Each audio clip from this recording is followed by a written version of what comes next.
एथ पे कमीशन, लोकसभा चुनाव से पहले सरकारी कर्मियों को मिलेगी बम्पर खुशी, हो सकता है 8 वेतन आयोग का गठन। जितेंद्र भारद्वाज केंद्र सरकार के 1 करोड़ से अधिक कर्मचारियों और पेंशनरों को 1 जुलाई से 4% डीए वृद्धि की सौगात मिली है।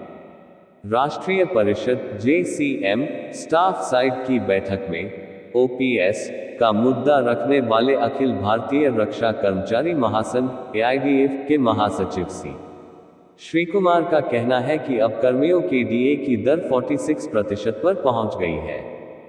केंद्र सरकार ने अपने कर्मियों के महंगाई भत्ते में 4% की बढ़ोतरी कर दी है। अब महंगाई भत्ता यानी DA की दर 42% से बढ़कर 46% हो गई है। पिछले कई वर्षों से केंद्रीय कर्मियों के डीए में 4% की बढ़ोतरी होती रही है। अगले साल जनवरी में भी डीए की दरों में 4 से 5% तक की वृद्धि हो सकती है। अगर ऐसा होता है तो कर्मियों की सैलरी रिवाइज होगी। कई तरह के भत्तों में भी 25% तक की बढ़ोतरी हो जाएगी। केंद्र सरकार को 8वें वेतन आयोग का गठन करना होगा। उस स्थिति में केंद्र सरकार के कर्मियों को बम्पर खुशखबरी का एहसास होगा।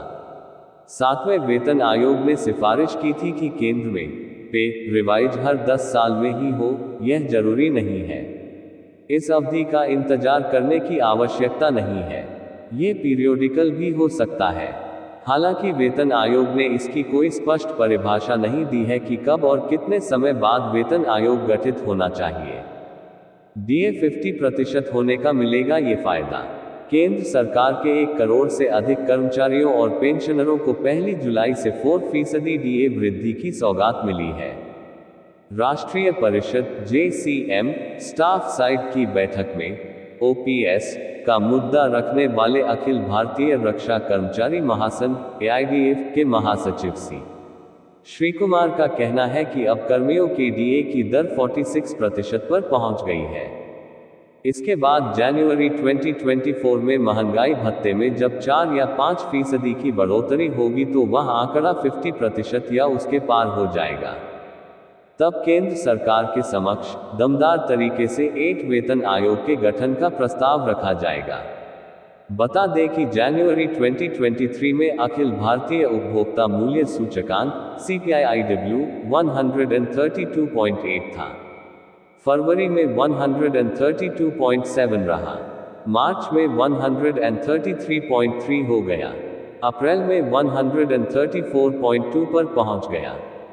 मई में 134.7 रहा। जून में छलांग लगाकर CPI-IW 136.4 पर पहुंच गया। जनवरी से केंद्रीय कर्मियों के डीए में 4% की बढ़ोतरी हो गई।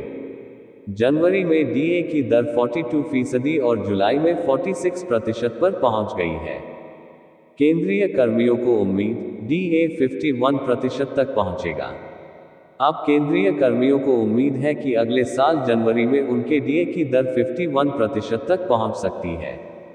जनवरी 2024 में सरकार इसे 5% तक बढ़ा सकती है। अगर ऐसा होता है तो कर्मियों की सैलरी एवं भत्ते रिवाइज हो जाएंगे।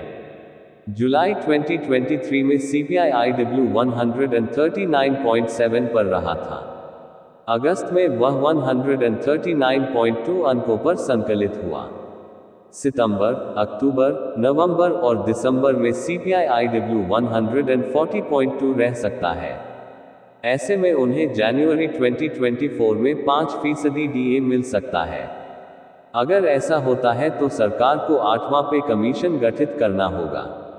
7वां वेतन आयोग 2013 में गठित हुआ था, जबकि इसकी सिफारिशें 2016 में लागू हुई थी।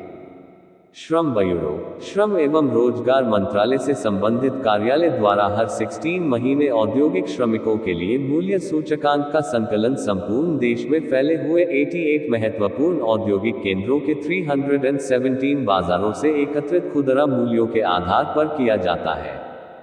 सूचकांक का संकलन 88 औद्योगिक केंद्रों एवं अखिल भारत के लिए किया जाता है। ये संकलन आगामी महीने के अंतिम कार्य दिवस पर जारी होता है।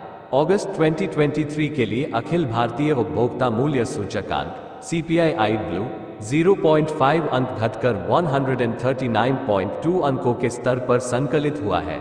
सूचकांक में पिछले माह की तुलना में 0.36% की कमी रही। एक वर्ष पूर्व इन्हीं 2 महीनों के बीच 0.23% की वृद्धि दर्ज की गई थी। अगस्त के दौरान सूचकांक की स्थिति केंद्र स्तर पर जयपुर के सूचकांक में अधिकतम 4.4 अंक की कमी रही है। अन्य 3 केंद्रों पर 3 से 3.9 अंक, 11 केंद्रों में 2 से 2.9 अंक, 13 केंद्रों में 1 से 1.9 अंक तथा 22 केंद्रों में 0.1 से 0.9 अंक के बीच कमी रही है। इसके विपरीत कटक में अधिकतम 4.4 अंक की वृद्धि पाई गई है। इसके बाद जालंधर में 4.0 अंक की वृद्धि तथा दादर और नगर हवेली एवं कोल्लम प्रत्येक में 3.7 अंक की वृद्धि रही है। अन्य 3 केंद्रों में 2.9 अंक, 9 केंद्रों में 1 से 1.9 अंक तथा 18 केंद्रों में 0.1 से 0.9 अंक के बीच बढ़ोतरी रही है।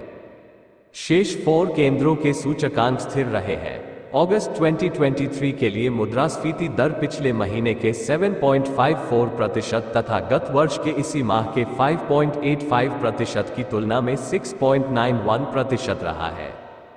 खाद्य स्फीति दर पिछले माह के 11.87% एवं एक वर्ष पूर्व इसी माह के 6.46% की तुलना में 10.06% रहा।